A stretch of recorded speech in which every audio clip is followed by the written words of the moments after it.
Hey there, Next Gen Millionaires. Joe Burns coming at you this week. For those who don't know me, my name is Joe Burns, and I really help you disrupt the pieces about money in your life that you want to change up.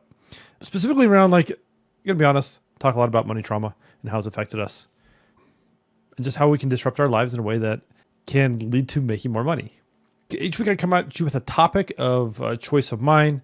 Sometimes they're comments from other people. Sometimes it's just what's happening in the news, or client mishaps, I would say, because some of them are kind of funny, or things that happen with them and feedback I get. And they're like, hey, this happened. I'm so cool this happened. Or this is happening. What do I do? Just really try to bring to you real life, real world things that might be affecting you when it comes to your money mindset, but more like the money emotional side of your life as well. It's way more than just mindset. So this week, I want to call out a client I have. I'm not going to call her out by name because I don't do that unless I have express permission by them. But those who work with me know that they can become small case studies or videos or something at some point in time, because I think it's really good teaching opportunities, right? Because if it's happening to them, that's what I really love about my one group coaching program I have, is that some people do the group coaching because they like that, hey, I see myself in other people. So it's helpful. It's helpful, right? When we see how other people do it, are struggling with things, how can we apply that to our lives? A lot of stories come from my own life, right? Those who follow me long enough know that I'm not scared to share what happens in my life when it comes to money and what's going on and the struggles I still have, but how I work through those and what happens. So anyways, let's get to the meat of this video today. I had a client, and she had posted, so I always ask my clients, especially my group coaching program, like every quarter, like, how did you do for the quarter? Some of them had big goals this year, and it's like, how are you tracking towards these big goals? That was the question I asked. And one in particular came back, and she's like, well, I did better than I did last year this first quarter. Not where I want to be, and there's some things that are not going like I want to, but I did better than last year. So I'm like, yay, celebrate. Like, it's better. She showed improvement, progress, not where she wants to be. And so we talked about that, overall of what was going on and some things to adjust and things like that. My problem, I'm going to call myself out here. My problem is I assumed that she had actually looked at her real numbers for the quarter, and she fessed up later and said, well, hey guys, guess what? I thought I had guesstimated that it was, X amount, but in reality it was like way more. And it was like another 20 or 30% higher than what she had guesstimated.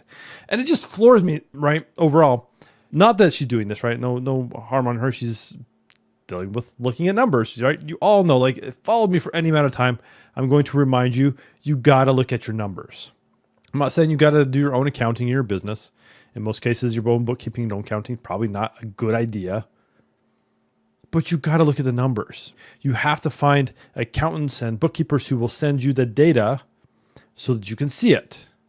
Now, most of us push that off onto I'm going to say push it off. We hire it out to other people because we don't want to look at it, right? Because those numbers are telling us whether we're doing good or bad in our business. And most of us, if you watch a few videos back, we look at like how much we make and we internalize that. And then that's how good or bad we are. That's not good either. If you go back through the history of my channel here, a couple of videos back, I talked explicitly about that. So we're not going to go into that. But back to here. So I, calling myself out, I had just thought, well, she looked at her numbers and this is what she got. Because that's what, I encourage people to look at numbers and show back. But it wasn't.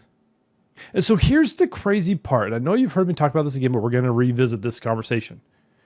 Because here are people who are coaching directly with me who are still struggling with these same things. So guess what? If you're not coaching with me, you're not seeing me. If I'm not in your life every single day, then you're struggling with this as well. Because here's what I know is we find ways as humans to avoid the things we don't want to look at. Money is going to be one of those things. And it's that thing for almost everybody.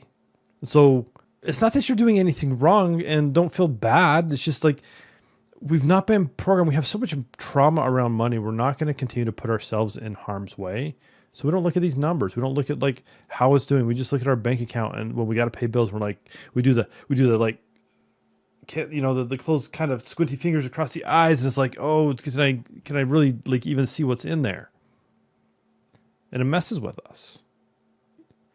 We don't look at it. And so how can we celebrate the good things that are happening if we don't look at our numbers? How can we really know where we're at if we're not looking at our numbers? That's a bigger problem, because how do you know if you can make business decisions, if you can purchase something, if you can hire somebody, if you can offload some of your work to somebody else, if you have no idea what's even coming in? That's a big deal. Like, it's problematic. It's time to start looking at your numbers and being honest with it. That's the other thing, is we got to be honest with really what's there. Because if we hide from it, we're just hiding from it. We're not, like, it's still going to be there tomorrow, right? And it's going to cause a lot of stress, a lot of anxiety about what's happening. But if we can be bold, if we can look at it. Now, I'm not saying power through the trauma, power through the anxiety. That's not healthy at all. But if we can look at it and say, hey, what is it that we need to do to get past this? How can we heal this so that numbers start to become our friends? Because I think that's where everybody wants to get to. How can we be friends with our numbers? How can we heal this relationship that's so traumatic? There's a visceral reaction that happens on the inside of us, and it causes pain. So again, I'm going to throw out there, I have a lot of different tools. The one I'm always going to point you back to is the Stop the Money Meltdown tool. You can go download that at peaceandprosperity.com. It's a 5-step process you do every day within 10 minutes, and it's going to start to heal that process. But we have to be honest, and the honesty with ourselves around our numbers and really how we feel, and calming ourselves in a way that we can just see, hey, how did I do? Because here's the other thing too, you all are working really hard. And then you're thinking, well, I didn't make much. And she's not the only one. Like, I call multiple of my clients who do this. I have another one who habitually does this. Oh, I feel so like there's no money in the bank, blah, blah, blah. And then you look and she had like $10,000, $12,000, $15,000 months. But she feels like she made like $2,000 or $3,000. Like, that disparity, right? When we don't look at the numbers, that anxiety is real. So I'm going to challenge all of you this week to look and say, what am I avoiding? What can't I see? What's maybe there, but I'm not looking at? Because here's the thing, money's only going to be one of these things in your life. There's other things you're avoiding as well. So I'm going to challenge you this week to just take a look at one other thing. I'm going to suggest numbers because, like, money and looking at that stuff, it's important. I'm a money guy, so it's like your numbers are going to tell you a true story of really what's happening in your business. But if you can't bring yourself to look at the numbers, find something else. There are other things you are avoiding as well.